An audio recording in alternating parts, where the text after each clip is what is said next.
चला जाऊया ना पोस्ट ऑफिसमधील व्यवहार समजून घ्यायला.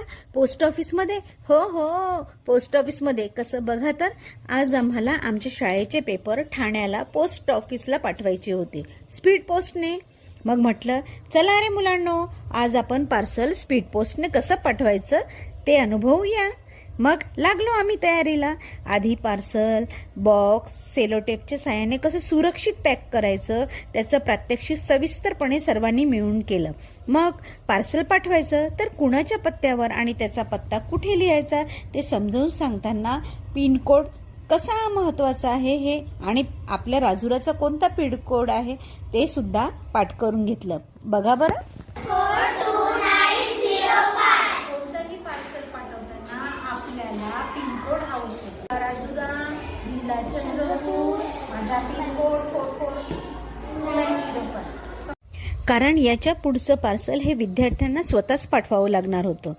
त्यानंतर दोन्ही बाजूचा पत्ता लिहिल्यानंतर पार्सल नीट तयार केलं आणि बघा कसं IT शिस्तीत चाललोय आम्ही एक वेगळा अनुभव घ्यायला.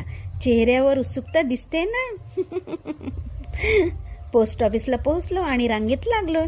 मुलांना प्रत्येक खिडकीची माहिती दिली. कोणत्या खिडकीत कोणते व्यवहार होतात, जसे देवघेव, पार्सल पाठवणे, तिकीट मिळणे, शिवाय पार्सलमध्ये कोणकोणत्या वस्तू पाठवू शकतो आणि कोणत्या वस्तू पाठवू शकत नाही, जसे ज्वलनशील पदार्थ वगैरे, त्याचीही माहिती दिली. आणि यशस्वीपणे पार्सल पोस्ट केलं आणि पोचपावती सुद्धा घेतली आणि त्या पोचपावतीवर काय लिहिलंय तेही सविस्तरपणे सांगितलं आणि मुलं तयार झाली पोस्टाचे व्यवहार करायला. आता हे दुसरं पार्सल बरं. हे पार्सल मुलांनी स्वतः पॅक केलं आणि माझी सोबत किंवा मदत न घेता हे स्वतःच पोस्ट करायला लागले. बघा काय बोलतात. गायत्री टीचरनी आम्हाला स्पीड पोस्ट कसं करायचं त्याचा डेमो दिला.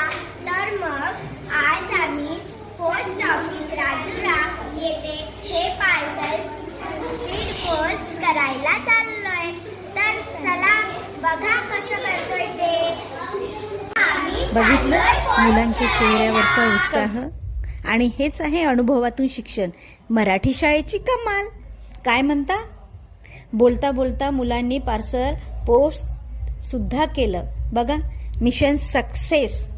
कसा वाटला तुम्हाला व्हिडिओ. आवडला असल्यास लाईक शेअर आणि सबस्क्राईब करायला विसरू नका. येते पुन्हा नवीन अनुभव घेऊन.